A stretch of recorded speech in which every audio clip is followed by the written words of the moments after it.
Christmas can be a real pain when it comes to cooking your turkey. Is it something you only do once a year? And I can understand it can probably phase you a little bit. But it really is very, very simple. And if you follow my simple tips that I'm going to give you over the next few minutes, I promise you it will make Christmas Day so much easier for you. What you end up with is a beautiful turkey like this.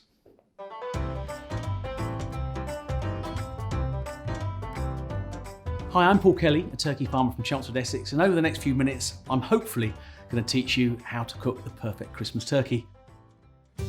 So, first thing to do Christmas morning is to take your turkey out of the fridge, remove it from the packaging and putting it breast down into the roasting tin.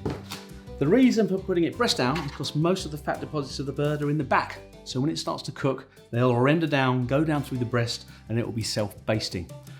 When choosing your turkey size-wise, what you want to do is work on about 500 grams per person. That'll give you plenty for Christmas lunch and a bit left over for sandwiches. So about 3 hours before you want to eat Christmas lunch, we're going to get the turkey and put it in the oven. So it's been taken out of the fridge, it's been resting in the morning, and the first thing we're going to do is to get about a pint, 500 ml of water, and put that into the bottom of the roasting tin. Now the reason for doing that is not to add moisture or anything like that, although it helps of course, but what we want to do is catch those lovely juices as the bird cooks. They'll come out through the bird. We're going to season it, salt and pepper. Just put some sea salt on the top there. Bit of pepper. So, if your turkey comes with giblets, then you really do want to use them because the giblets will produce the most amazing stock.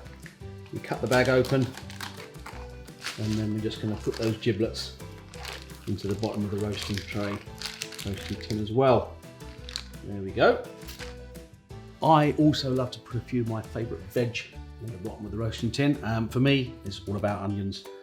Onions roasting away with your turkey produces the most beautiful, beautiful gravy. We've got some normal onions there, and even the old shallot. Whatever's in your cupboard, and whatever vegetables you like, just put those around the turkey in the bottom of the roasting tin. You will notice that I haven't stuffed the bird. Okay?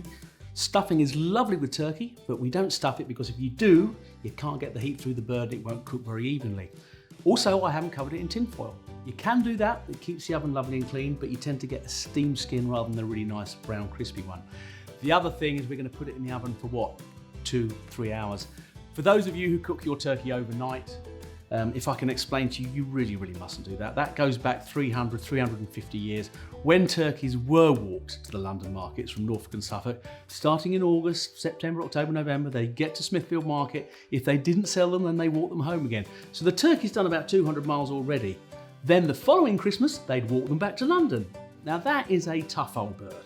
If you did happen to get one of those turkeys, a real high mileage bird, you'd have to cook it for a long time, you'd have to braise it. They're young birds and they do not need to be cooked for 10 or 12 hours, 3-4 maximum. So that's one thing. So we've talked about the stuffing, you mustn't stuff it, don't cover it in tin foil, and don't cook it overnight because you'll cremate it. So we're ready to put the turkey in the oven. If it's a normal oven that you've got, then you want to be running it at about 180. If it's a fan oven, 160, and if you are using an Aga, you want to put it into the hot oven. There we go, the bird's in the oven, and we're going to come back in 1 hour to turn it over and to check the temperature. Let's get on to the top there. And then when your oven gloves, you just pick the bird up, spin it over on its hocks, put it back in there like that. And I'm just going to check the temperature. Okay, going to put it back in, probably for about another half an hour, and that'll be cooked. So the bird's turned, and of course we've done a very, very simple way of cooking your turkey. If you're a confident cook, you can do whatever you want. As I always say, there's no one right way or wrong way of cooking a turkey. You can do anything you want with it. You can shove butter under the skin, you can lattice it with bacon. But what I'm suggesting is if you get a really good quality turkey that's really mature, you can cook it like this and it's very, very simple. But do whatever you want, have fun. It's Christmas Day.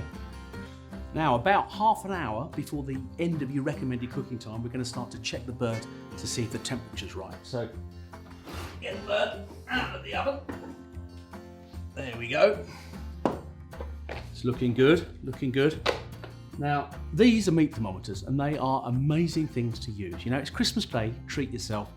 This will tell you whether the turkey's cooked, and of course you can use it all year for all the rest of your meats, but get a meat thermometer, put that deep into the breast, and you watch that needle spin, and if it gets up to the right temperature, then the bird is cooked. If you're going to get one of these type of turkeys, they're dry plucked, so the core temperature only needs to be about 60 degrees. If you're going to get a standard turkey, follow the cooking instructions, the temperature needs to be about 72 degrees. So if it's not quite ready, pop it back in the oven for 5 or 10 minutes. Not for another half an hour, just check the bird every 5 or 10 minutes because the temperature will rise really, really quickly once the bird is starting to cook. So there we are, the needle's spun and we are at the right temperature. Recommended cooking times are about right. They will vary because ovens do vary enormously. You know, on Christmas Day you can get an oven that can vary 20 or 30 degrees. So your recommended cooking time is just a guideline. Your thermometer doesn't lie. So this is telling you it's cooked, the bird looks cooked and everything about it is cooked. And there's this really weird thing that happens with the turkey. People think, well, let's give it another half an hour just to be safe. Please don't do that. That's an absolute disaster. Turkey isn't a very forgiving meat. And if you do overcook it, it doesn't taste that great. So if the bird's up to temperature, it is now cooked. Don't pop it back in the oven to be safe. The other thing that happens, and I don't know why, it comes out of the oven and people jump on it with a sleeping bag, a whole load of blankets and tin foil. What you have done there is create another oven. Yeah? The bird will carry on cooking. You mustn't do that because it's at the right temperature. It's now about getting the heat out of the bird. So don't cover it, let it stand, because it will not go cold. That's a 6 kilo turkey and that will take about 2.5 hours before it goes cold. Yeah?